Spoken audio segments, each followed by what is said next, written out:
Hello viewers! Welcome back to our channel Walking Across Nebraska.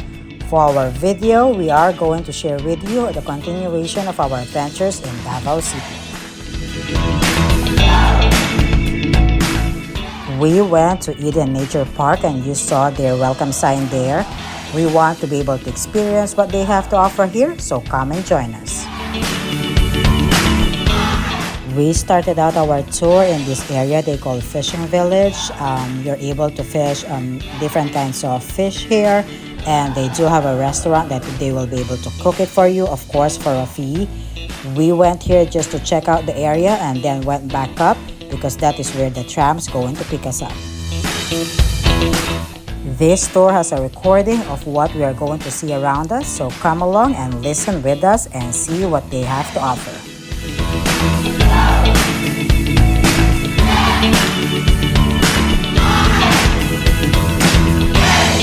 Are chemical sprays of these vegetables.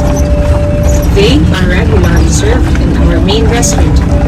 They are also available in selected supermarkets downtown. Simply look for the green Eden seal.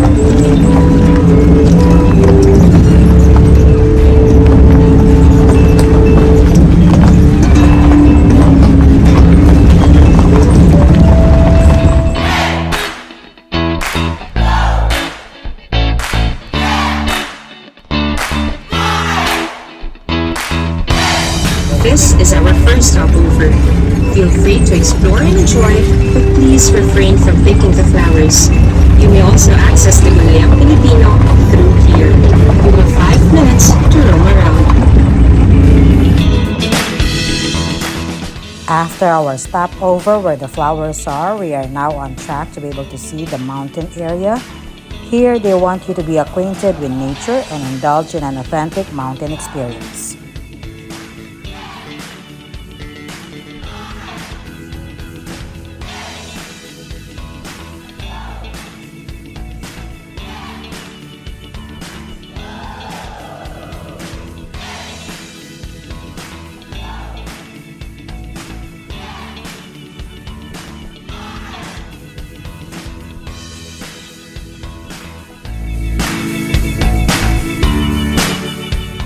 This nature park boasts of indefinite nature experiences. There's about a 75-hectare resort here, and it's up to your imagination to explore and do the things you want to be able to see here in nature.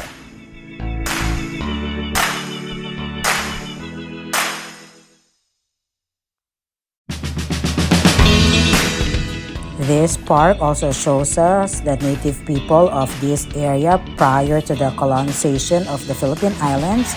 Beyond street dances, arts and festival, Tinubtan presents a window to take a peek of the lives lived by our Mindanaoan ancestors.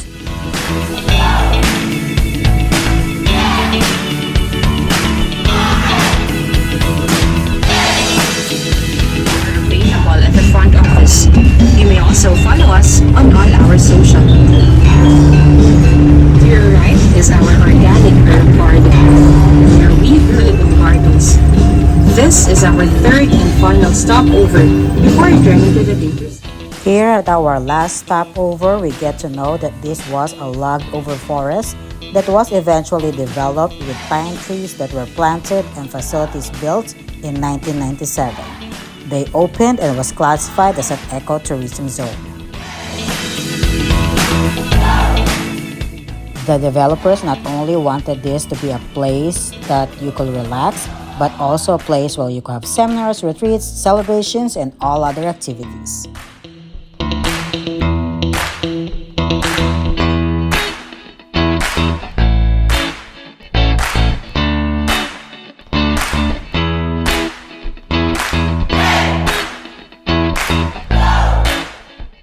We are now about to reach the drop-off area after the tour of the facilities and the resort. This is also the place where we are going to eat our lunch, so we're going to stop our video here. Please remember to hit the subscribe button, the like button, and the notification bell as well. That way, whenever we have a new video, you'll be updated. As always, we want to say thank you for always being with us and always joining us in all of our adventures. Bye! We'll see you next time!